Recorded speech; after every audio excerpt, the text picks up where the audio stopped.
Hello. Hello. Hello.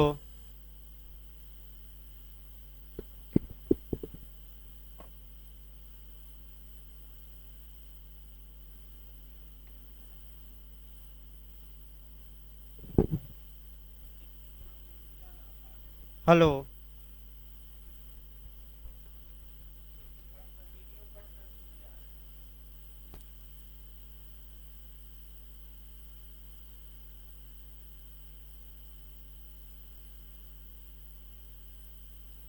बता दिया जाए आपका, चूंकि अंतर्राष्ट्रीय संगठन पहले से चल रहा है।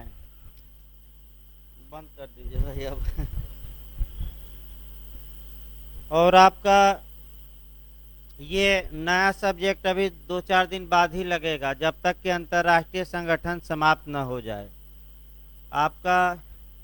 और आज से जो क्लास का शेड्यूल रहेगा आपका, अंतर्राष्ट्रीय संगठन तो चलेगा ही। इसके बाद 10:30 बजे से एविडेंस चलेगा।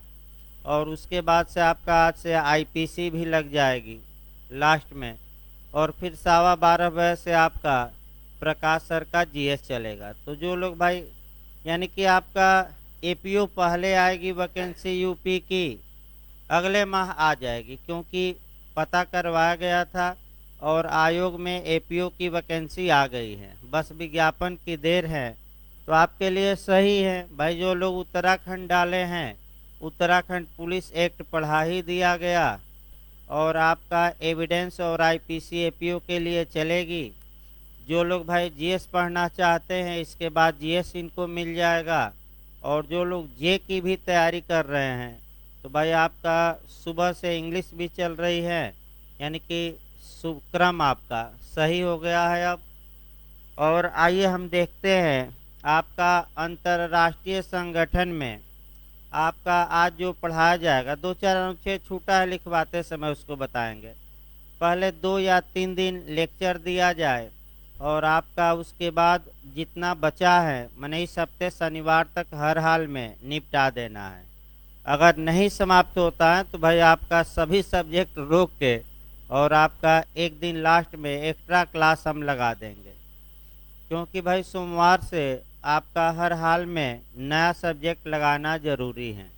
क्योंकि भाई यूपी जे का भी दबाव है और इधर एपीओ का भी, इधर आपका उत्तराखंड एपीओ का भी कब हो जाए।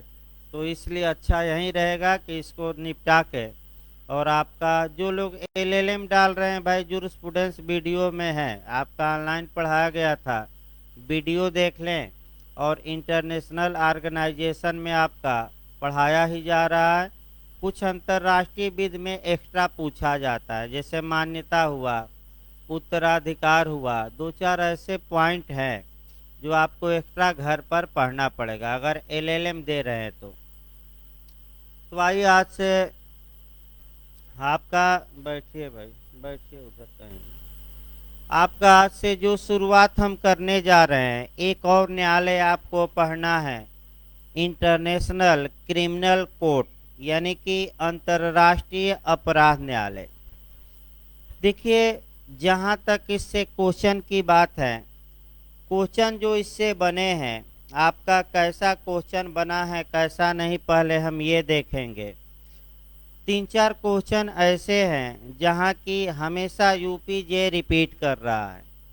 जो पहला क्वेश्चन रिपीट कर रहा है, यानी कि उत्तर प्रदेश आपका यूपी जे, वह आपका कर रहा है कि अंतर्राष्ट्रीय संगठन में, नहीं, अंतर्राष्ट्रीय अपराध न्यायालय में कितने न्यायाधीश होते हैं। ये क्वेश्चन आपका, यानी कि अंतर्राष्ट्रीय अपराध न्यायालय में, पहले तो भाई न्यायालय जान लीजिए, नहीं तो नए लोग हमेशा कंफ्यूज रहेंगे। एक न्यायालय है आपका, बता दिया जाए, न्याय का अंतर्राष्ट्रीय न्यायालय, जो संयुक्त राष्ट्र संघ का अंग भी है। और उसको हम डिटेल में बताए थे कि उसमें 5 अध्याय हैं और 70 अनुच्छेद हैं। लगभग हमने 40-50 अनुच्छेदों को बताया भी था, और इस हफ्ते आपका लिखवा भी दिया जाएगा। क्योंकि सबसे बड़ा चैप्टर वही है। इसके बाद हमने आपका ये दूसरा जो न्यायालय है, ये इसको कहते हैं, जो हम पढ़ाने जा रहे हैं, अंतर्राष्ट्रीय अपराध न्यायालय। इसका मतलब ये हुआ कि अगर अंतर्राष्ट्रीय स्तर पर अपराध किया जाता है, जैसे कि मानवता के विरुद्ध अपराध इत्यादि, तो आपका इसमें सजा इस न्यायालय द्वारा दी जाती है। अब जो क्वेश्चन का मॉडल इसमें बनता है, 4-5 क्वेश्चन एकदम रटे रहिएगा, जो यूपी जे 90% चांस है कि आपका इन्हीं क्वेश्चनों में से आ जाएगा यूपी जे में या एलएलएम में। वह क्वेश्चन आपका पहला क्वेश्चन ये है कि अंतर्राष्ट्रीय अपराध न्यायालय में न्यायाधीशों की अधिकतम संख्या कितनी होती है? तो 18 मारिएगा, अर्थात 18 मार कर आइएगा। एक बार यूपी जे में दोनों के जजों की संख्या पूछ ली गई। एक तो पूछा गया, 2 क्वेश्चन आए थे कि न्याय के अंतर्राष्ट्रीय न्यायालय में जजों की संख्या, तो आपको बताया जा चुका है कितना रटवाया गया था, 15। और यही क्वेश्चन अगर घुमा दे और ये पूछे कि अंतर्राष्ट्रीय अपराध न्यायालय में अधिकतम जजों की संख्या कितनी है, तो आप 18 मारेंगे, 18। यानी कि आपका ये दोनों क्वेश्चन एक साथ एक बार यूपी जे में आए हैं। दूसरा जो आपका क्वेश्चन बनता है वह ये बनता है कि अंतर्राष्ट्रीय अपराध न्यायालय द्वारा किसी अभियुक्त को कितना दंड दिया जा सकता है, यानी कि कितनी सजा दी जा सकती है? तो अधिकतम 30 वर्ष तक का कारावास। कितना साल? यानी कि अधिकतम 30 ईयर का आपका कारावास का दंड दिया जा सकता है। यानी कि अंतर्राष्ट्रीय अपराध न्यायालय मृत्यु दंड की सजा नहीं देता। ये दूसरा पॉइंट याद रखना है। तीसरा जो आपका पूछा जाता है कि न्याय के अंतर्राष्ट्रीय अपराध न्यायालय का मुख्यालय कहाँ है, हेड ऑफिस कहाँ है? ये भी क्वेश्चन यूपी जे और जीएस में भी रिपीट किया है, लिखवा भी जाएगा, लेकिन आज समझिए आपका अंतर्राष्ट्रीय अपराध न्यायालय का मुख्यालय हेग में है, यानी कि नीदरलैंड या हालैंड के शहर हेग में। अब आपका जहाँ जहाँ जिसका मुख्यालय है, प्रयास ये करना है कि आप लोग सभी संस्थाओं को लगभग पढ़ चुके हैं, तो आपका एक जगह सबका मुख्यालय तैयार कर लेना है। अब आइए, भारत के उच्चतम न्यायालय का मुख्य स्थान कहाँ होगा, मुख्यालय कहाँ होगा? और अनुच्छेद वाई चलना है, तो किस अनुच्छेद में संविधान के बताया गया है? तो 130। अब चूंकि न्याय के अंतर्राष्ट्रीय न्यायालय को भी आप लोग पढ़ चुके हैं, तो तुरंत दिमाग लगाना चाहिए कि न्याय के अंतर्राष्ट्रीय न्यायालय का मुख्यालय कहाँ होगा, तो भी हेग में होगा। और अंतर्राष्ट्रीय अपराध न्यायालय का भी मुख्यालय कहाँ होगा, हेग में। यानी कि आपका क्वेश्चन हो सकता है दोनों एक साथ पूछ दें। ये आपका क्वेश्चन ये बन सकता है, 2 क्वेश्चन बन सकता है कि न्याय के अंतर्राष्ट्रीय न्यायालय का मुख्यालय कहाँ है, तब भी हेग ही मारना है। और अंतर्राष्ट्रीय दंड न्यायालय का मुख्यालय पूछे तो हेग ही मारना है। लेकिन अगर संयुक्त राष्ट्र संघ का मुख्यालय पूछे तो न्यूयॉर्क मारना है। यानी कि सचिवालय हो गया, मुख्यालय हो गया, तो संयुक्त राष्ट्र संघ का मुख्यालय कहाँ है, तो आपका अमेरिका के कहाँ है, न्यूयॉर्क में। तो मुख्यालय हो गया। अब अगला क्वेश्चन जो सामान्य पूछा जाता है, अभी सामान्य बातें चल रही हैं भाई, वह 3 चीजें पूछी जाती हैं। एक पूछी जाती है स्थापना, एक पूछा जाता है कार्य प्रारंभ। यानी कि आपका ये क्वेश्चन यूपी जे में 2-3 बार रिपीट किया है। इसमें दो डेट हैं। अगर ये पूछे कि अंतर्राष्ट्रीय अपराध न्यायालय की स्थापना कब की गई, तो भाई डेट वाइज याद रखना है 1 जुलाई 2002 को। यानी कि आपका सन पूछा गया है यूपीजे में कि अंतर्राष्ट्रीय अपराध न्यायालय की स्थापना कब की गई, तो 2002, 2003, 2005 इनमें से कोई नहीं।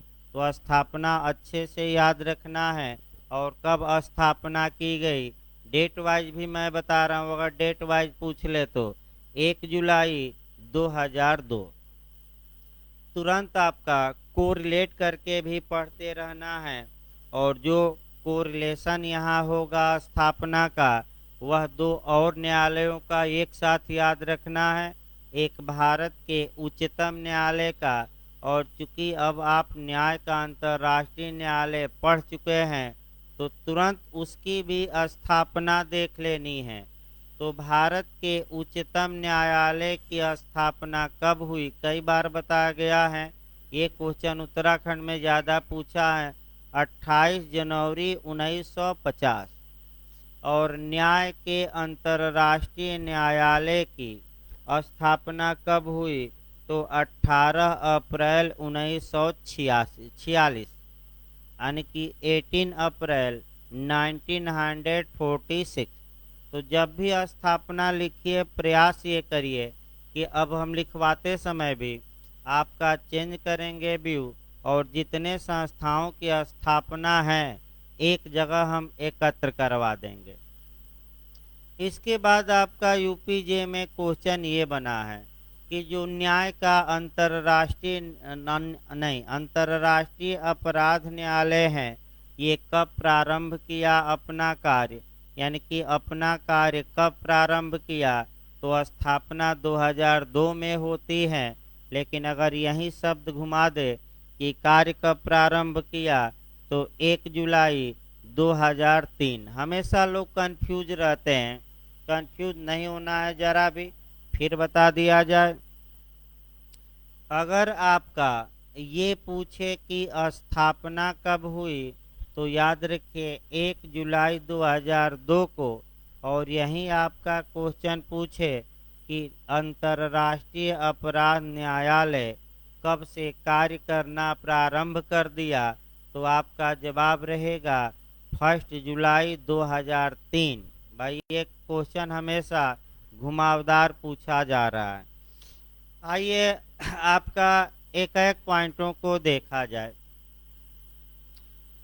जो अंतर्राष्ट्रीय अपराध न्यायालय है इसकी चार्टर या इसका संविधान या इसकी संविध कहिए या इसका कानून कहिए या इसका एक्ट कहिए या इसका अधिनियम कहिए अलग हैं।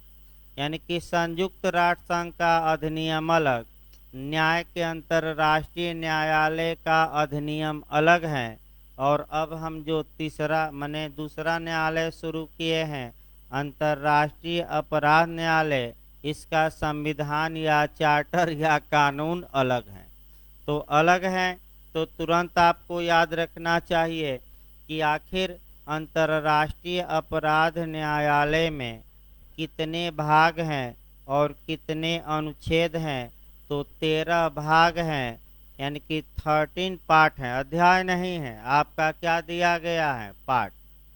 और इसमें 128 आर्टिकल हैं, यानी कि 128 अनुच्छेद हैं। इसको भी याद रखना है। अब तुरंत आप कोरिलेट भी करते रहिए। बताया भी गया था कि न्याय के अंतर्राष्ट्रीय न्यायालय में भाग नहीं है, अध्याय है। तो कितने अध्याय बताया गया था, 5। और कितना अनुच्छेद, 70। और यहीं घुमाकर पूछ ले कि अंतर्राष्ट्रीय अपराध न्यायालय में कितने आपके अध्याय हैं, तो अध्याय नहीं है बल्कि केवल क्या है, पार्ट हैं। और कितने पार्ट हैं, 13। और कितनी आर्टिकल हैं, 128। देखिए आपका जो 128 अनुच्छेद हैं इसमें से आपका पूरा नहीं पढ़ना है, 15 से 20 अनुच्छेद ही पढ़ने हैं। क्योंकि उतना पूरा पढ़ना किसी भी हाल में संभव नहीं है। यानी कि जहाँ से वैसे जहाँ तक मुख्य बात है कि जो मैं अब तक बता चुका हूँ, 90% ये चांस है कि यहीं से आपका क्वेश्चन मिल जाएगा, जो अब तक का इतिहास रहा है। लेकिन फिर भी सतर्कता बरतते हुए आपका कुछ अनुच्छेद बताया जाएगा।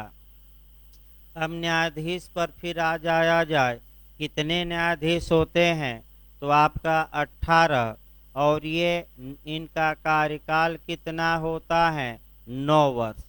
यानी कि 18 न्यायाधीश होते हैं और इनका कार्यकाल 9 वर्ष होता है। और 3 साल में, फिर याद रखें, प्रत्येक 3 वर्ष में 6 जज पद मुक्त होते हैं और उनकी जगह 6 जज नए चुने जाते हैं। यानी कि रोटेशन पद्धति चलती है आपका।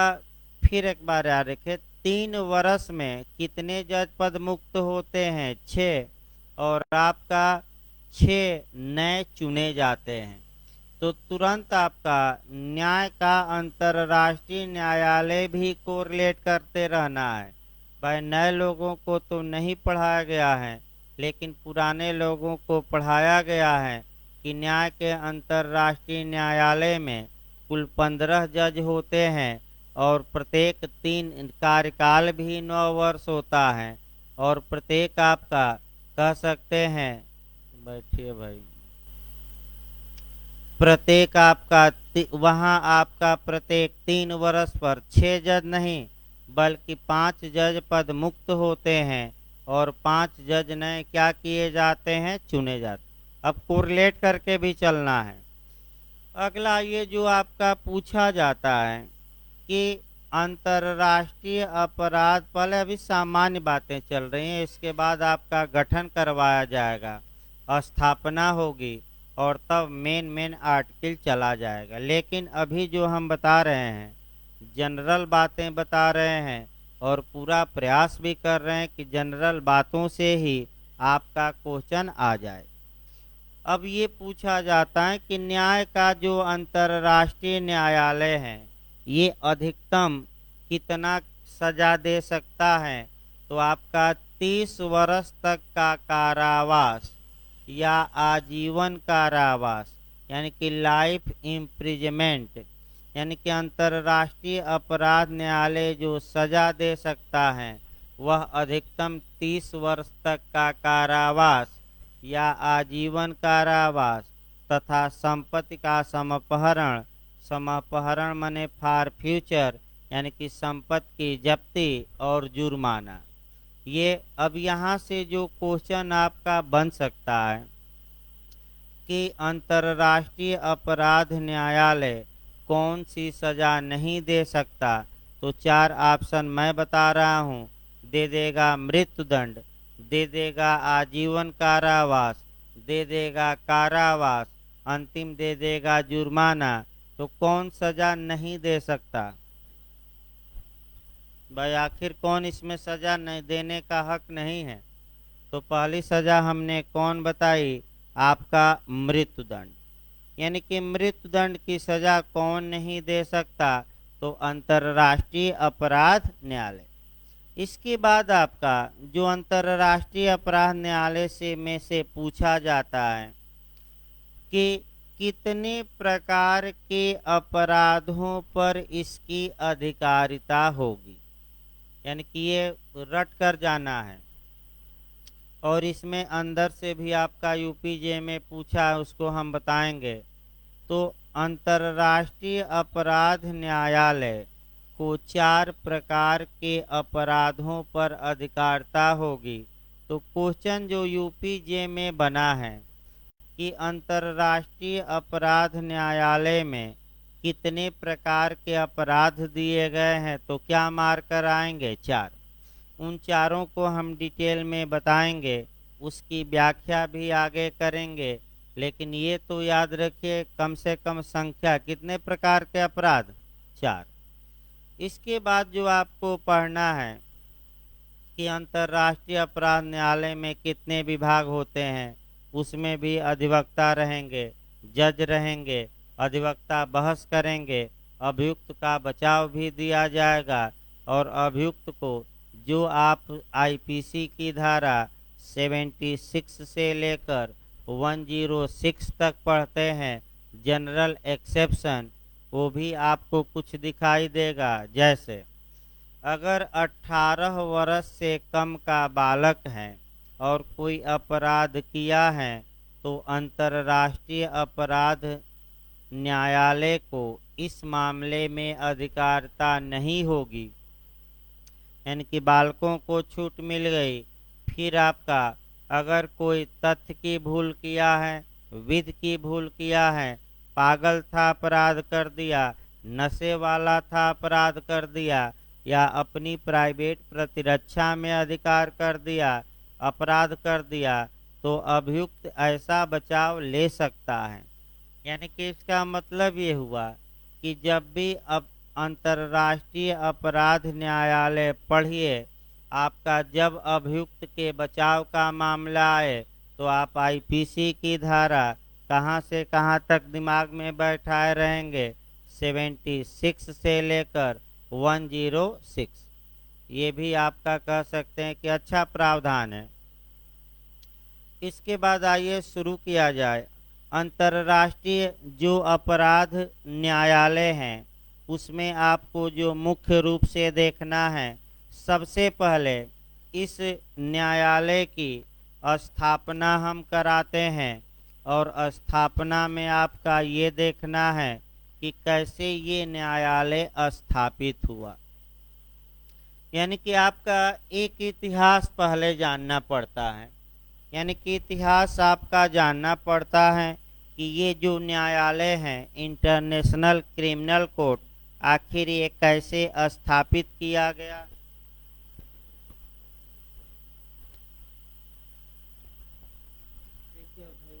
आपका इतिहास पहले भाई पढ़ाया जाए, उसके बाद वैसे पूरा चांस है कि जितना बताया गया उसी में से आ जाएगा। फिर भी आपका देखिए, अंतर्राष्ट्रीय अपराध न्यायालय की जहां तक स्थापना की बात है, अंतर्राष्ट्रीय अपराध कौन होते हैं पहले ये देखा जाए तो अंतर्राष्ट्रीय अपराध वे होते हैं जो अंतर्राष्ट्रीय समुदाय के मूलभूत हितों के संरक्षण के लिए उनका निवारण करना आवश्यक होता है।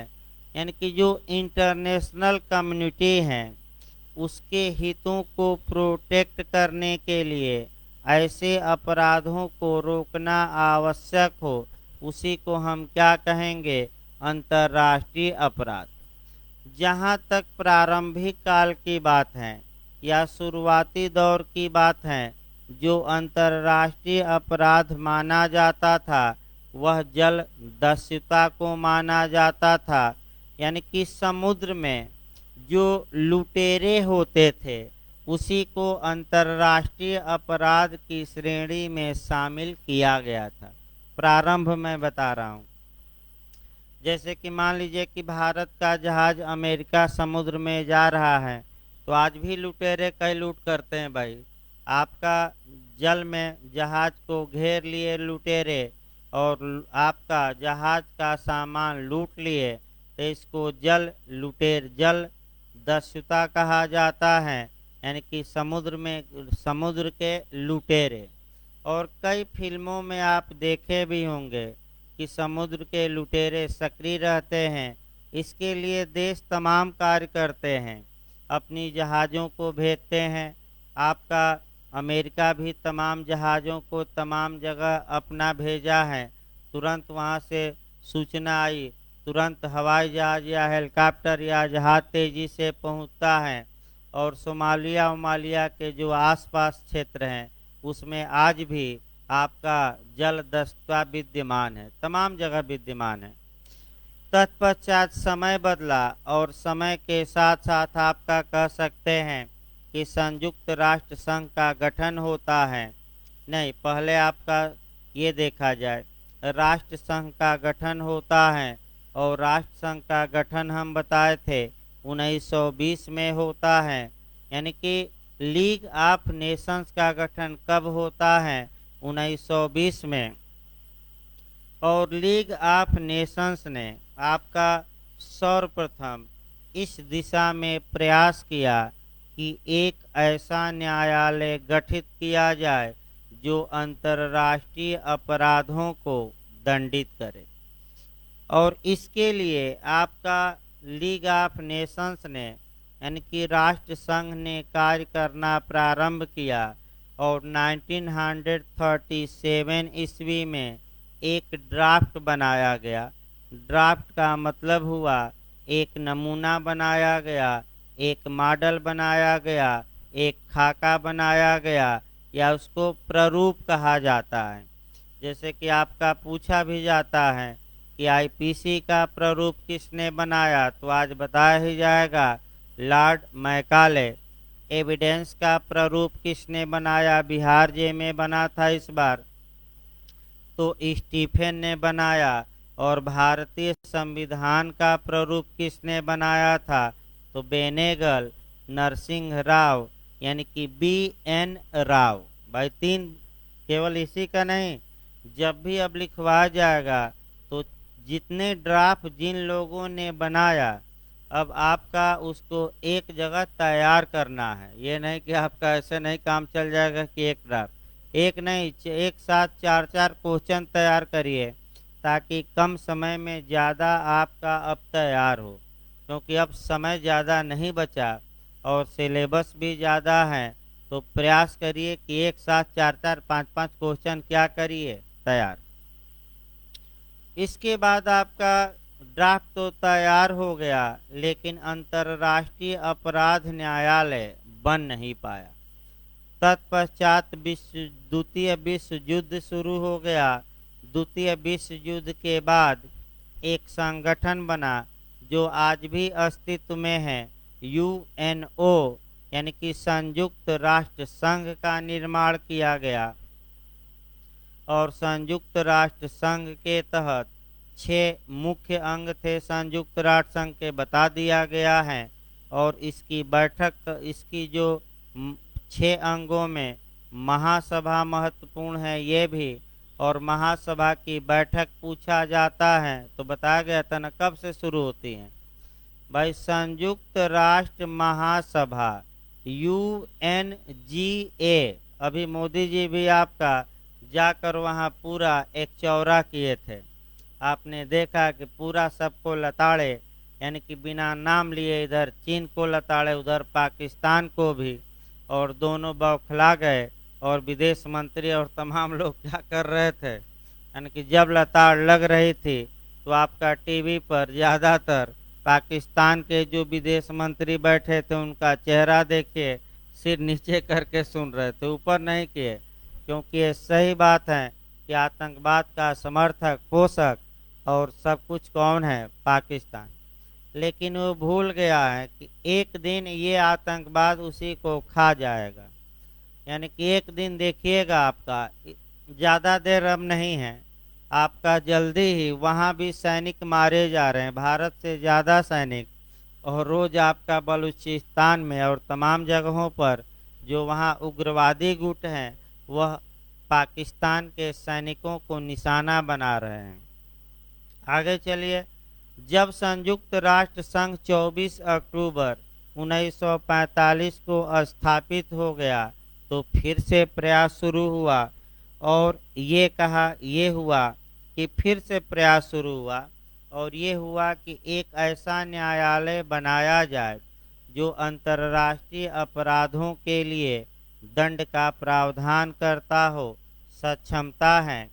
तो ऐसी दशा में संयुक्त राष्ट्र संघ की महासभा ने एक संकल्प या रिजोल्यूशन पास किया और रिजोल्यूशन पास करके 1950 ईस्वी में, याद ही नहीं, देखिए कितने सालों बाद बना है।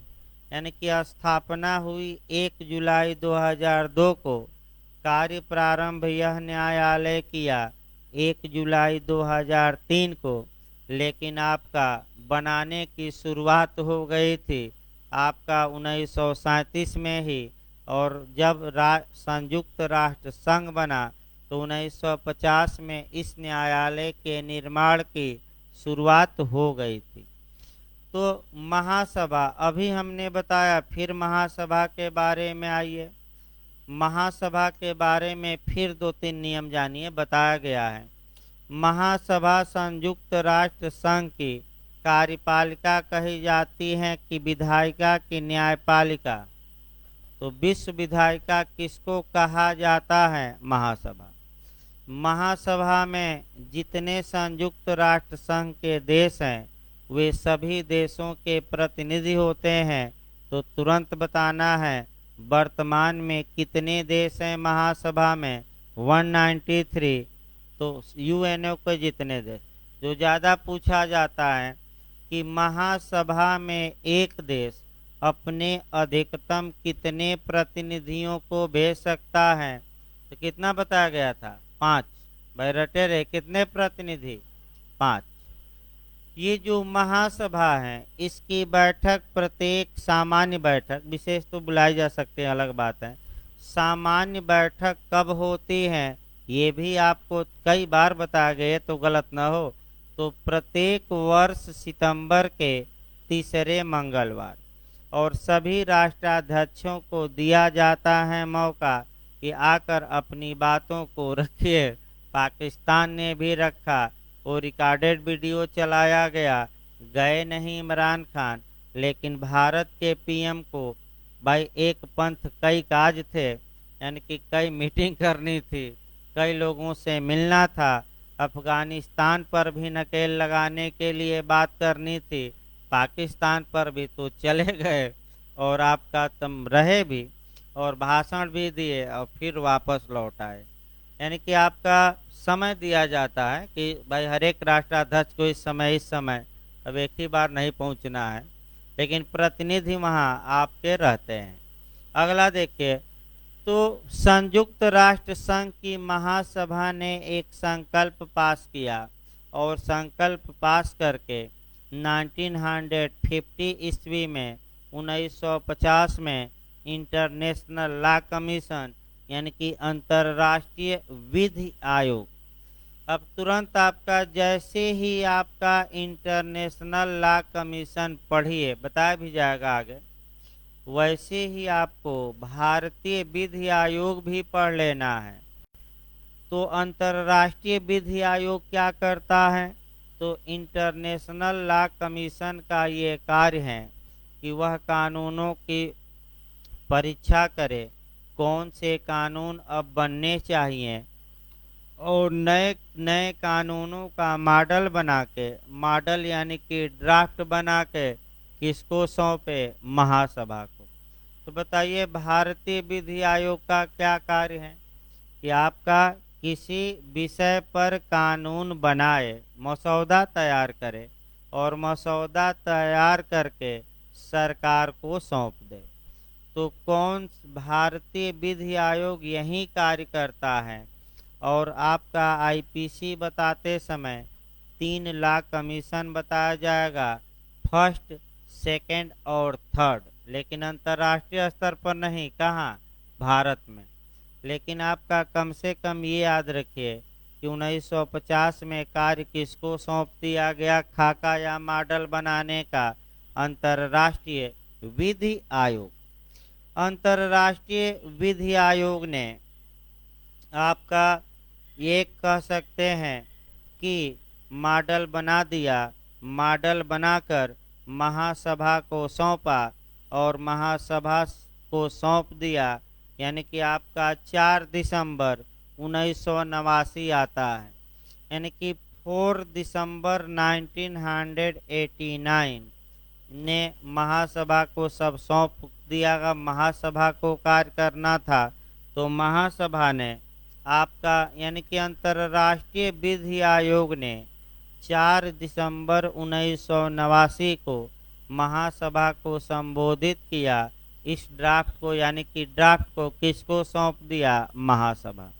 अब महासभा का ये कार्य था कि वह अपना करे काम।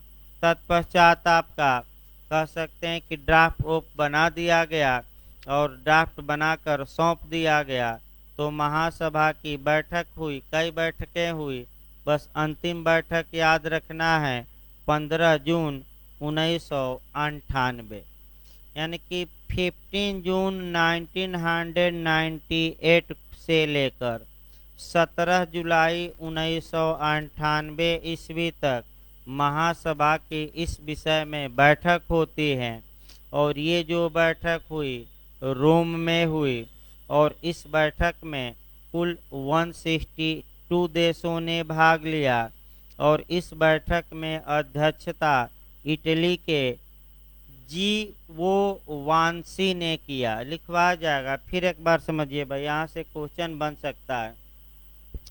न्याय के अंतर्राष्ट्रीय न्यायालय पर विचार करने के लिए कि बनाया जाए। अब तो विधि आयोग ने सौंप दिया था, अब भाई महासभा का कार्य था, तो न्याय अंतर्राष्ट्रीय अपराध न्यायालय बनाया जाए, इस विषय पर महासभा ने बैठक की। तो अंतिम बैठक कब से कब हुई, वह हो सकता है डेट पूछ ले, तो वह डेट है आपका 15 जून 1998 से लेकर 17 जुलाई 1998 विचार विमर्श किया गया। ये बैठक आपका रोम में हुई, यानी कि आपका रोम में हुई, और इसमें कुल 162 देशों ने भाग लिया। और इस बैठक की अध्यक्षता इटली के, चूंकि रोम में हुई तो इटली के आपका जीवो वांसी कासो ने किया था। लिखवा दिया जाएगा। तत्पश्चात जब लास्ट बैठक का लास्ट दिन था 17 जुलाई 1998, तो 162 देशों ने अंतर्राष्ट्रीय अपराध न्यायालय के चार्टर पर, यानी कि संविधि पर साइन कर दिया। अब तुरंत आपका संयुक्त राष्ट्र संघ को भी देखना है कि किस तारीख को 50 देशों ने संयुक्त राष्ट्र संघ के चार्टर पर साइन किया, वह बताया गया था तो 26 जून 1945। लेकिन एक ऐसा देश था जो बाद में साइन किया, वह पूछा गया है क्वेश्चन जे में, तो कौन बाद में साइन किया था, पोलैंड। और डेट वाइज याद रखिएगा 15 अक्टूबर 1945। और गठन कब संयुक्त राष्ट्र संघ का हुआ, 24 अक्टूबर। तो 24 अक्टूबर को जो साइन कर दिए थे, इसके पहले उन देशों को फाउंडर मेंबर या मूल सदस्य माना गया। तो संयुक्त राष्ट्र संघ के कितने मूल सदस्य हो गए, 51। उसी प्रकार अंतर्राष्ट्रीय अपराध न्यायालय के चार्टर पर कितने देशों ने साइन किया, 162, यानी कि याद रखें कितने देश, यानी कि फाउंडर मेंबर इसके कितने हुए, अगर पूछ ले तो 162। तत्पश्चात आपका इस चार्टर में अभी हमने बताया कितने भाग हैं, 13, और कितने टोटल आर्टिकल हैं, 128। अब अनुच्छेद 126 देखा जाए, यानी कि अब चार्टर को लागू करा जाए। भाई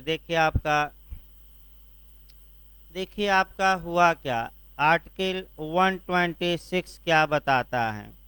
आर्टिकल 162 बता 60, फिर एक बार देखिए अनुच्छेद 126 ये बताता है कि चार्टर तो बनकर तैयार हो गया आपका 17 जुलाई 1998। यहाँ से फिर एक क्वेश्चन बनता है कि न्याय के अंतर्राष्ट्रीय न्यायालय के अधिनियमित होने की तारीख बताइए, एक्ट बनने की तारीख बताइए, या आपका कानून बनने की तारीख बताइए। ऐसा क्वेश्चन भी आपका यूपीजे में आ चुका है। क्वेश्चन देखिए आपका संयुक्त राष्ट्र संघ से बना है कि संयुक्त राष्ट्र संघ का चार्टर किस तारीख को अधिनियमित हुआ, यानी कि किस तारीख को 50 देशों ने इस पर साइन कर दिया। तो डेट भूले न, 26 जून 1945। भाई किस तारीख को? तो अब ये क्वेश्चन आपका अब आ जाइए अंतर्राष्ट्रीय अपराध न्यायालय में, थोड़ा देखिए। अगर ये क्वेश्चन बने कि अंतर्राष्ट्रीय अपराध न्यायालय अंतर्राष्ट्रीय अपराध न्यायालय किस तारीख को अधिनियमित हुआ, एक्टेड हुआ, कानून के रूप में आया, तो 17 जुलाई 1998 मार्क कराइएगा। कितने देशों ने साइन कर दिया? 126। आगे बढ़िए। अब अनुच्छेद अनुच्छेद 100 भाई 62 है भाई, फिर गलत हो जा रहा है बीच बीच में। देखिए अनुच्छेद 126 देखा जाए, 162 देशों ने साइन किया। तो देखिए आपका फिर एक बार समझिए, अगर कोई अंतर्राष्ट्रीय संधि होती है और अगर उसको लागू करना रहता है तो ऐसे ही केवल संधि के माध्यम से जल्दी लागू नहीं होता, उसके लिए कुछ उपाय करने पड़ते हैं। तो सबसे पहले ये न बताकर हम संयुक्त राष्ट्र संघ, आप लोग पढ़ चुके हैं, तो संयुक्त राष्ट्र संघ पढ़ा जाए।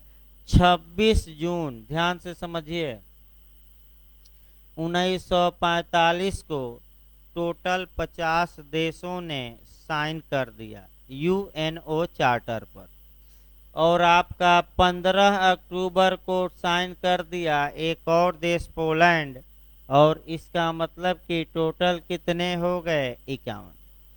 अब नियम ये बनाया गया कि जब इन 51 देशों में से 2/3 देश यानी कि 2/3 देश अपने अपनी सरकारों से या संसद में, यानी कि अपनी अपनी संसद से या विधायिका से जब इस कानून को पास करा देंगे, इस चार्टर को पास करा देंगे, और पास करा के संयुक्त राष्ट्र संघ का जो मुख्यालय है न्यूयॉर्क में, वह संकल्प भेज देंगे। वहाँ कहाँ भेज देंगे? संयुक्त राष्ट्र संघ के मुख्यालय में। तो जिस तारीख को 2/3 का कोटा पूरा होगा, याद रखिए, उसी तारीख को संयुक्त राष्ट्र संघ अस्तित्व में आ जाएगा। और ये कोटा पूरा हो गया आपका 24 अक्टूबर को। 2/3 का कोटा क्या हुआ? पूरा। तो 24 अक्टूबर को संयुक्त राष्ट्र संघ की क्या हो जाती है? स्थापना। लेकिन अब फिर आपका अंतर्राष्ट्रीय अपराध न्यायालय में आइए। कुल 162 देशों ने साइन किया। तो अनुच्छेद 126 ये बताता है कि जब कम से कम 60 देश इसका क्या कर दें? अनुसमर्थन। तो जिस तारीख को 60 देश अनुसमर्थन कर देंगे, उसके अगले ये फिर एक बार देखिए, जिस तारीख को 60 देश अनुसमर्थन कर देंगे इस संधि का या इस चार्टर का, उस तारीख के अगले महीने के प्रथम तारीख को यह न्यायालय अस्तित्व में आ जाएगा। इसका मतलब ये हुआ कि अंतर्राष्ट्रीय न्यायालय की स्थापना कब होगी? तो फिर एक बार समझिए, 162 देशों में से कितने देश? कम से कम 60 देश आपका जिस तारीख को, माने जब अपना प्रपोजल अपने अपने संसद में पास करा के और भेज देंगे, पास करा देंगे, और अंतर्राष्ट्रीय अपराध न्यायालय के मुख्यालय में भेज देंगे, उसके अगले महीने के प्रथम तारीख को इस न्यायालय का गठन हो जाएगा। यानी कि कुल मिलाकर यह न्यायालय स्थापित हो जाएगा, अस्तित्व में आ जाएगा। तो अब ये जो कोटा था ये पूरा हुआ, और आपका ये कोटा पूरा हुआ जून 2002 में। तो फिर एक बार दिमाग बैठाइए, जब जून में पूरा हो गया कोटा, तो कानून क्या कहता है? अनुच्छेद 126 कि जून के बाद जो महीना आएगा उसके पहली तारीख को ये न्यायालय अस्तित्व में आ जाएगा। तो जून के बाद कौन महीना आता है? जुलाई। और कब अस्तित्व में आ गया ये न्यायालय? तो आपका क्या जवाब रहेगा? 1 जुलाई 2002। याद रखिएगा भाई। तो आपका क्वेश्चन यहाँ भी बनता है कि किस तारीख को अस्तित्व में आया? तो 1 जुलाई 2002 मार कर आइएगा। अब आइए, अभी न्यायालय बना। अब जब बन गया तो इसमें भाई जज की नियुक्ति होगी, क्लर्क इत्यादि कर्मचारी बनेंगे, तब तो काम करेगा। अभी तो बस ये हुआ 1 जुलाई 2002 को किस न्यायालय की स्थापना हो गई, यानी कि स्थापना कब हुई? तो 1 जुलाई 2002 को। अब जजों की नियुक्ति की जाएगी, जज उसमें बैठेंगे, कार्य प्रारंभ होगा। तो जजों की नियुक्ति करते करते और सारी व्यवस्था करते करते आपका समय लगा। तो समय लगा तो कम से कम 1 साल समय लग गया। तो फिर दूसरा क्वेश्चन आता है कि अंतर्राष्ट्रीय अपराध न्यायालय द्वारा अपना कार्य कब प्रारंभ किया गया? तो जज की नियुक्ति इत्यादि व्यवस्था करने में समय लगा। और कितना समय लग गया? 1 साल। तो कार्य अगर प्रारंभ पूछे तो एक डेट और बढ़ जाइएगा, कौन सी? 1 जुलाई 2003। भाई क्या बढ़ेंगे? फिर एक बार समझिए, लोग गलत करके आते हैं। स्थापना पूछे, अस्तित्व में कब आया, कब गठित हो गया, तो क्या मारेंगे? 1 जुलाई 2002। और कब से कार्य करना प्रारंभ कर दिया? तो 1 जुलाई 2003। दोनों क्वेश्चन आ चुका है जे में, आपका एलएलए में, तमाम नेट में भी आ चुका है। सतर्क रहना भाई, 2-3 बार बताया गया। अब जब सब गठन उठन हो ही गया तो आइए एक एक करके देखा जाए। आपका अनुच्छेद वाइज जो मेन अनुच्छेद हैं, आइए अंतर्राष्ट्रीय अपराध, भाई 15-20 अनुच्छेद पढ़ने हैं। अंतर्राष्ट्रीय अपराध न्यायालय का आर्टिकल 1 हम शुरू करते हैं। देखिए, यह न्यायालय अस्थाई न्यायालय होगा। इसको लिखवा जाएगा भाई, अभी समझिए, आज केवल दिमाग में बैठाने का प्रयास करिए, क्योंकि आपका देखिए यह जो न्यायालय होगा भाई, ये चार्टर में नहीं है भाई, आपका अलग ये न्यायालय है। आपका बेयर एक्ट जो आप लोग खरीदे हैं उसमें नहीं मिलेगा। तो इसलिए भाई बेयर एक्ट छोड़ दीजिए और पंचौरा सुनिए जो कहा जा रहा है। ये या तो नेट से डाउनलोड कर सकते हैं, लेकिन आपका उतना करने की आवश्यकता नहीं, जितना पढ़ा दिया जाएगा 1-2 दिन में पर्याप्त है, ज़्यादा ना पढ़िए। देखिए, आपका अनुच्छेद 1 क्या कहता है कि यह न्यायालय अस्थाई न्यायालय होगा। ये नहीं कि 5 दिन के लिए बनाया गया, ये कब के लिए बनाया गया है? हमेशा के लिए। दूसरा, इस न्यायालय की अधिकारिता अत्यंत गंभीर अपराधों पर होगी, यानी कि जो सीरियस ऑफेंस हैं, गंभीर अपराध हैं, उन्हीं पर इस न्यायालय की अधिकारिता होगी। तो तुरंत दिमाग में बैठाइए, सामान्य बातों में हमने बताया था कि कितने प्रकार के अपराधों पर इस न्यायालय की अधिकारिता है, दे देगा 2, 3, 4, 5। तो कितना बताया गया था? 4। भाई रट कर जाइए, चारों हम बताएंगे। कितने प्रकार के अपराधों पर? 4। 4 तो याद रखिए। और यह न्यायालय राष्ट्रीय आपराधिकता का पूरक होगा, यानी कि जो देशों के क्रिमिनल कोर्ट हैं उन्हीं का पूरक होगा। तो तुरंत आपको दिमाग में 2-3 नियम बैठाने हैं। अगर कोई व्यक्ति है और किसी देश के न्यायालय ने उसे सजा दिया है, तो क्या उसे अंतर्राष्ट्रीय अपराध न्यायालय द्वारा उस अपराध के लिए दोबारा सजा दी जाएगी कि नहीं? तो आप लोग बताइए, तो क्या एक ही व्यक्ति को एक ही अपराध के लिए एक से अधिक बार दंडित किया जाएगा? तो बताइए, भारतीय संविधान में यह नियम किस आर्टिकल में समाहित है? प्रोटेक्शन अगेंस्ट डबल जियोपार्डी, दोहरे खतरे से संरक्षण, तो अनुच्छेद 20 का क्लाज 2। कौन सा क्लाज? तो ये नियम कहाँ लागू होगा? अंतर्राष्ट्रीय अपराध न्यायालय में। यानी कि अगर देश में उसे सजा दे दी गई तो अब आपका कह सकते हैं कि अंतर्राष्ट्रीय अपराध न्यायालय उस पर मुकदमा नहीं चलाएगा। क्यों?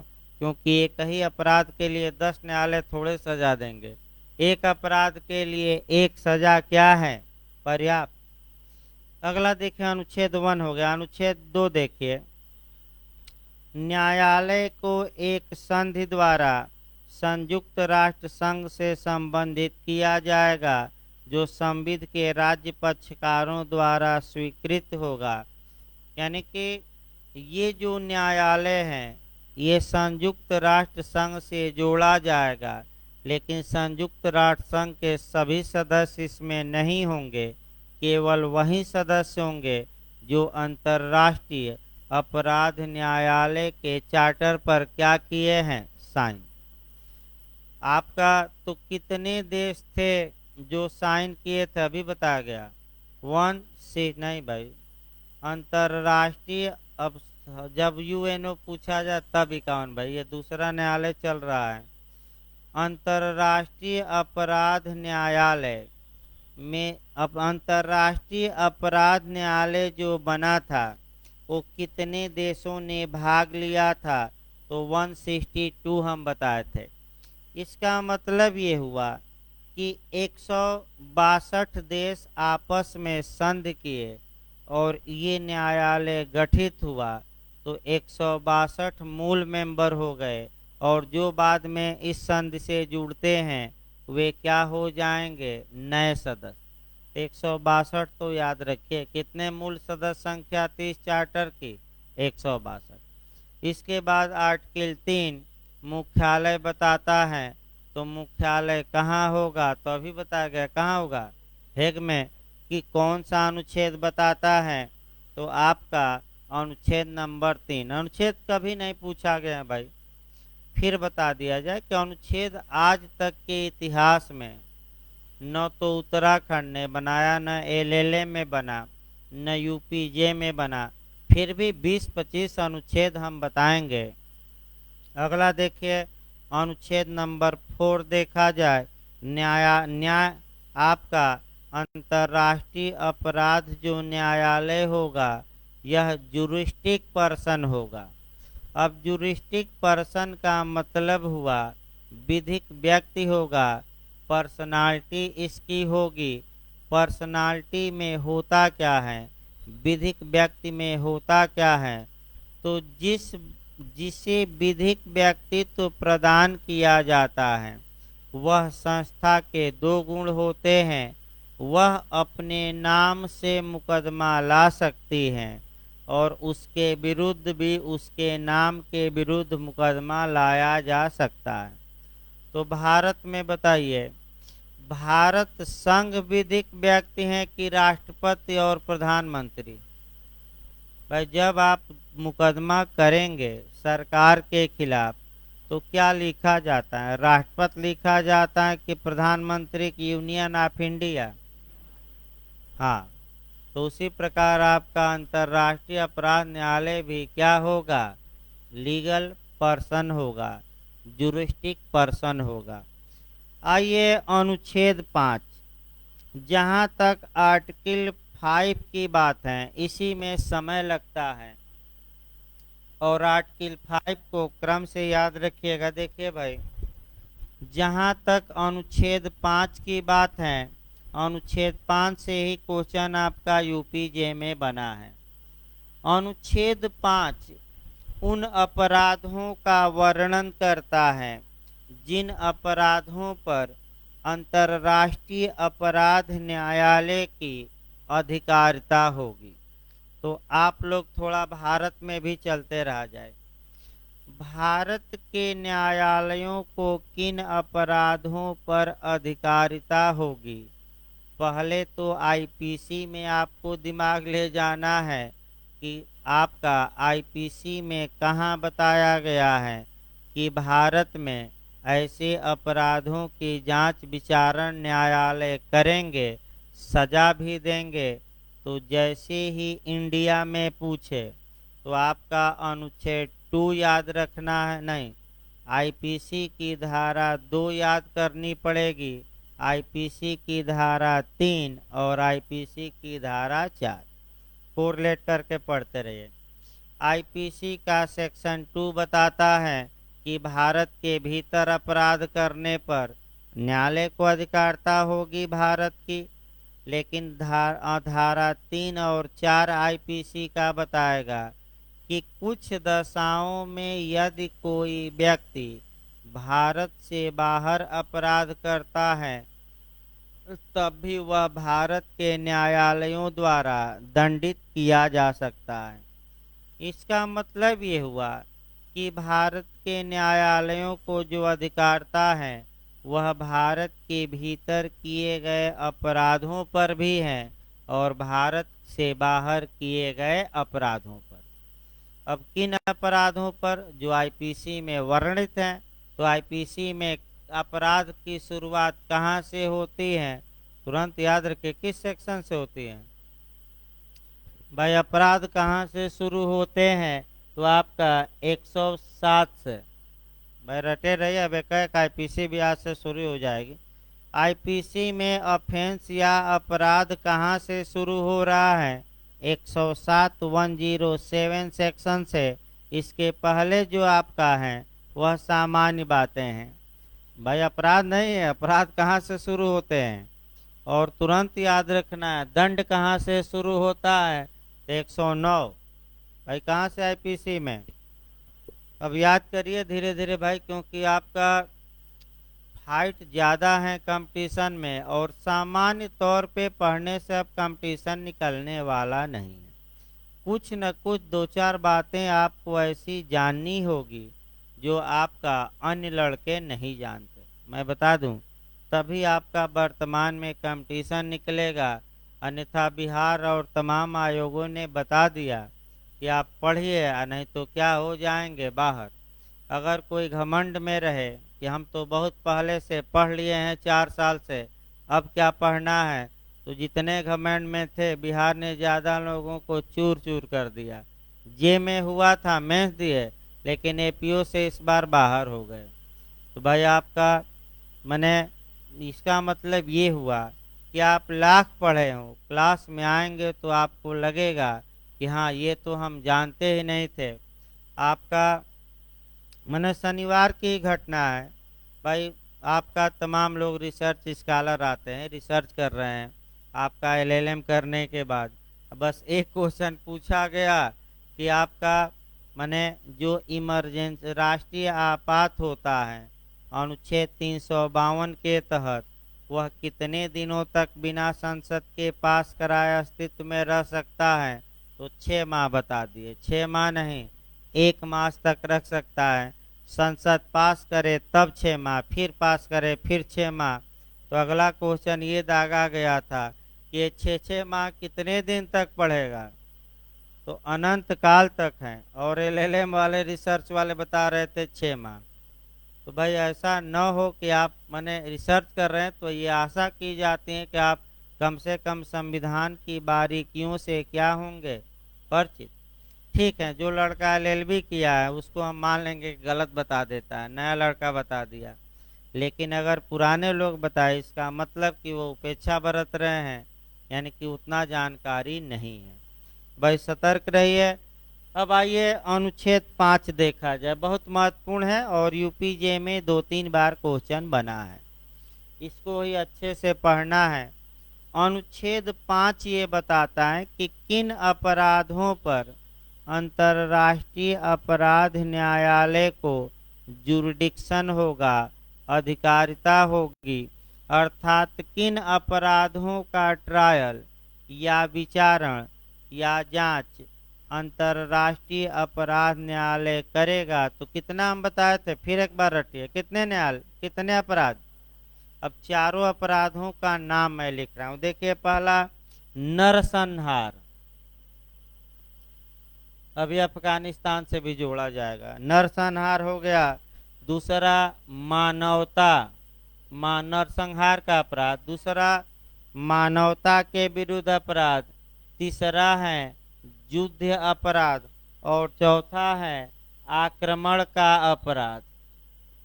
तो कम से कम 4 तो रटे रहिए क्रम वाइज। तो बताइए कौन कौन से अपराध हैं। पहला आपका क्या हुआ, नरसंहार का अपराध। नरसंहार का मतलब ये हुआ, अभी हम आगे बताएंगे, चारों को डिटेल में बताया जाएगा। पहले ये जानिए कि अगर 4 अपराध किए जाते हैं इनमें से कोई, तभी अंतर्राष्ट्रीय अपराध न्यायालय में मुकदमा चल सकता है। अब नरसंहार का मतलब ये हुआ कि इसको आप जोड़ लीजिएगा, कह सकते हैं कि अफगानिस्तान से जोड़ सकते हैं कि अफगानिस्तान में जो तालिबानी हैं वह अगर सामूहिक रूप से आपका मुस्लिम समुदाय के ही एक वर्ग को टारगेट बनाते हैं और पूरी तरह उनको समाप्त करने के लिए क्या करते हैं, गोलियों से भूनते जाते हैं, तो ये नरसंहार का अपराध माना जाएगा। मानवता के विरुद्ध अपराध, इसको हम अभी डिटेल में बताते हैं क्योंकि आपका क्वेश्चन डिटेल में भी थोड़ा बना है। यानी कि ह्यूमनिटी के विरुद्ध अपराध, जैसे कि खुलेआम रूप से आपका फांसी पर लटका दिया जाए, चौराहों पर आपका लाश को लौटाया जाए। अब अफगानिस्तान में शुरू हो गया है। फिर 1-2 दिन पहले का वीडियो आया कि हेरात शहर में आपका मारकर क्या किए, क्रेन से लटका दिए। आपका महिलाओं पर अत्याचार किया जाए, लोगों के मानवाधिकार को कुचल दिया जाए इत्यादि, ये मानवता के विरुद्ध अपराध हैं। और ऐसी दशा में अंतर्राष्ट्रीय अपराध न्यायालय चाहे तो मुकदमा चला सकता है और दंडित कर सकता है। और ये सभी बातें वर्तमान में अफगानिस्तान में चल रही हैं। देखिए मुस्लिमों में भी कई वर्ग होते हैं, तो आपका वहाँ भी जो कम समुदाय के लोग हैं उनको अल्टीमेटम दिया जा रहा है कि आप तो या तो देश छोड़ दीजिए कुछ दिनों में, नहीं तो आपके समूह को क्या किया जाएगा, पूरी तरह अफगानिस्तान से समाप्त। ये अल्टीमेटम दे दिया है तालिबान ने। अब विश्व कह रहा है कि भाई सबको साथ लेकर चलिए, आपका महिलाओं को भी सम्मान दीजिए, लेकिन वही है कि विश्व मानवाधिकार शांत हैं। और मोदी जी ने भी जाकर कह दिया यूएनओ में कि अब सुधार की आवश्यकता है, क्योंकि महाशक्तियों के खींचतान के कारण आपका आतंकवाद पर लगाम नहीं लग रही है। इधर चीन सपोर्ट कर रहा है तो अमेरिका शांत बैठा है, तो रूस भी आपका वाच कर रहा है। लेकिन सबसे ज़्यादा खतरा मैं फिर बता दूं भारत पर ही है और किसी देश पर नहीं। तो अलग बात है। देखिए भाई आपका युद्ध, अब ये 4 अपराध रट कर जाइएगा। अब इसमें क्वेश्चन बना दिया जाए, आपका क्वेश्चन आपका बनाया जाए तब आगे बढ़ा जाए। देखिए क्वेश्चन क्या बना है यूपीजे में, निम्नलिखित में से किस अपराध में अंतर्राष्ट्रीय अपराध न्यायालय को अधिकारिता होगी। अब होगी पहले देखा जाए तो होगी में क्या देगा, नरसंहार का अपराध दे देगा, मानवता के विरुद्ध अपराध दे देगा, युद्ध के विरुद्ध अपराध, और लास्ट में क्या दे देगा, उपयुक्त सभी। तो ये तो भाई क्वेश्चन एकदम आसान है और आसान कोई भी कर सकता है। लेकिन मॉडल ये बनता है कि किसमें नहीं होगी। अब नहीं वाला खतरनाक है। जब भी नहीं वाला क्वेश्चन दे तो मैं एक उपाय बता रहा हूँ, आप दिमाग में चारों अपराधों को बैठाए रहिएगा। आपका नरसंहार, मानवता, युद्ध और चौथा क्या है, आक्रमण। और इन 4 में से जो भी ऑप्शन बाहर का दे तो किस पर अधिकारिता नहीं होगी वहीं मारकर आइएगा, और कोई उपाय नहीं है भाई। किस पर नहीं होगी अपराध पर, इसके लिए आवश्यक है कि चारों क्या हो, याद हो। तो अब तो याद हो जाना चाहिए, चारों 4 बार बता दिया गया और एक बार लिखवाते समय बताया जाएगा तो कौन कौन से अपराध हैं, फिर रटिए, अब और कोई उपाय नहीं है। तो पहला कौन है, नरसंहार, दूसरा मानवता, तीसरा युद्ध और चौथा आक्रमण। अब आइए कह करके देखा जाए नरसंहार कब कहा जाएगा, इसको डिटेल में बताया गया है। देखिए, नरसंहार का अपराध तब कहा जाएगा जब निम्नलिखित अपराधों में से कोई अपराध किसी व्यक्ति या समूह द्वारा किया जाता है। तो देखिए नरसंहार कैसे किया जाएगा, स्पष्ट वर्णन है डिटेल में। पहला, समूह के सदस्यों की हत्या, यानी कि किसी जाति के, किसी धर्म के, किसी वर्ग के सदस्यों को टारगेट बनाया जाए और उन्हीं की केवल क्या किया जाए, हत्या। तो ये क्या माना जाएगा, नरसंहार। आइए, समूह के सदस्यों को गंभीर शारीरिक मानसिक हानि पहुंचाना, यानी कि किसी विशेष वर्ग को ही टारगेट किया जाए और केवल उन्हीं को नुकसान पहुंचाया जाए, चाहे गंभीर शारीरिक नुकसान या मेंटल नुकसान, ये भी आपका नरसंहार माना जाएगा। तीसरा, जीवन की सामूहिक स्थिति को जानबूझकर ऐसा कर दिया जाना कि इससे पूर्ण या आंशिक रूप से इनका शारीरिक विनाश हो जाए, यानी कि ऐसी नरकीय स्थिति बना देना कि इनका सामूहिक रूप से क्या हो जाए, आपका विनाश हो जाए। तो आपका शारीरिक विनाश कैसे किया जाएगा, इसका मतलब कि ऐसी कंडीशन क्रिएट कर दीजिए, ऐसा कार्य कर दीजिए कि इस जाति या बिरादरी का या वर्ग का पूर्ण रूप से या आंशिक रूप से शारीरिक विनाश हो जाए। तो एक दो तो उदाहरण बनाइए। शारीरिक विनाश करना है तो पॉइजन दे दीजिए, कोई ड्रग्स मिलाकर दे दीजिए, तमाम चीज़ें दवा दे दीजिए, नपुंसक बना दीजिए, ताकि इनका विकास ही न हो, यानी कि ये आगे न बढ़े। एक और उपाय है ये कि दवा देकर नसबंदी कर दिया जाए, या दवा देकर नपुंसक बना दिया जाए, या ऐसे धंधे में ढकेल दिया जाए जहाँ कि इनका क्या हो, शारीरिक विनाश हो। विकलांग बना दीजिए, हाथ काट दीजिए, पैर काट दीजिए, तालिबानियों जैसे चोरी करने पर क्या काट दीजिए, हाथ। अभी आईपीसी में हम बताएंगे कि आपका प्राचीन काल से उठाना है, तो अभी बताया भी जाएगा कि चोरी करने पर हाथ काट दीजिए। देखिए, आपका जो तालिबानी हैं वो ये भी एक बात कह रहे हैं कि जब जो विश्व की सजाएं हैं, जब हम उन देशों की सजाओं के बारे में कुछ नहीं बोल रहे हैं, तो उन देशों का भी कर्तव्य है कि जब हम अपने कुरान के अनुसार सजा दे रहे हैं तो हमारे आंतरिक मामलों में न बोले। लेकिन एक ये भी है वर्तमान समय में कि वर्तमान समय में थोड़ा सभ्यता का विकास भी हो गया है। सजा दीजिए, लेकिन वो प्राचीन जो सजाएं हैं अब उतना समाज में मान्य नहीं है, तो सजा का रूप बदला है, हर एक आपका धर्म में बदला है। तो सजा दीजिए, लेकिन रूप क्या करिए, थोड़ा बदल दीजिए। भाई, सार्वजनिक सजा न देकर आप क्या करिए, गुप्त रूप से फांसी पर लटका दीजिए। तो भारत में बताइए, सार्वजनिक सजा दी जा सकती है कि नहीं? नहीं दी जा सकती। यहाँ तो लोग PIL दायर कर देंगे सैकड़ों, और सुप्रीम कोर्ट सरकार को नोटिस जारी कर देगा कि आपने ये कैसे कर दिया।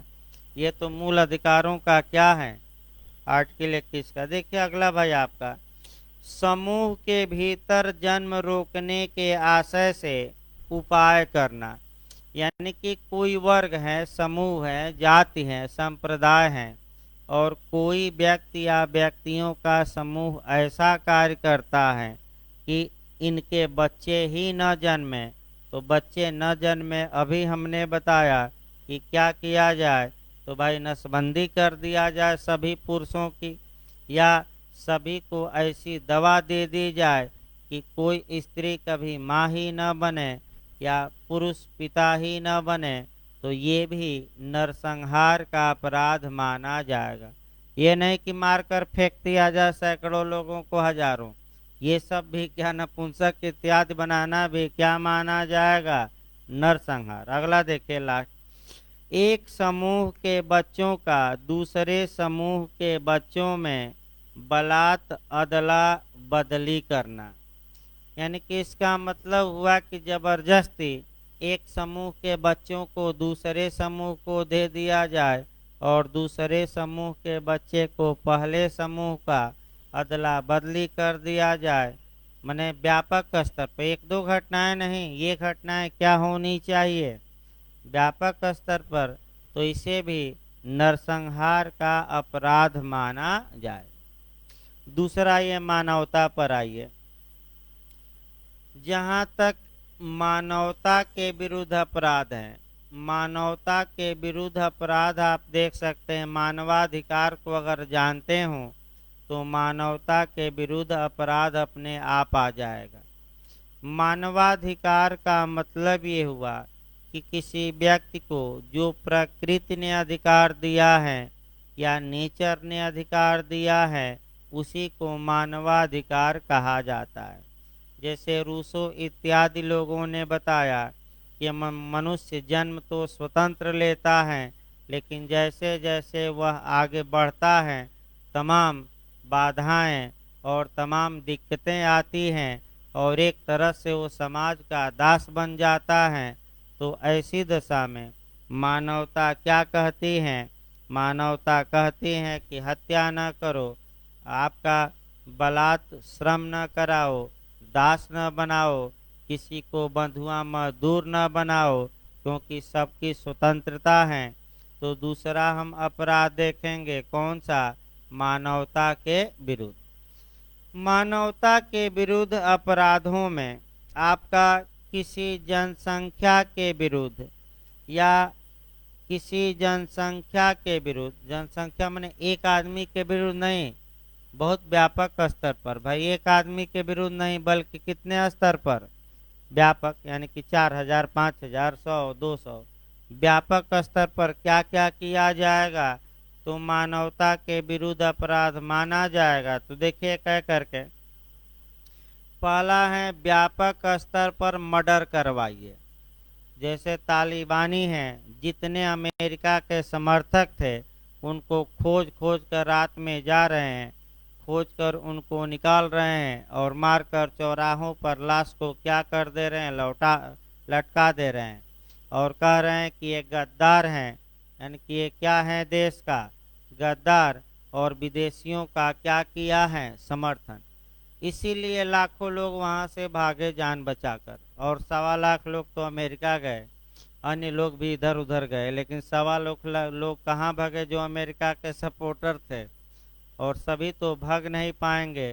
तो अमेरिका ने ये नहीं सोचा कि उनका क्या होगा, जो यहाँ रह गए हैं तो उनका वही होगा जो तालिबान चाहेगा। अब अमेरिका के बस की बात नहीं रही।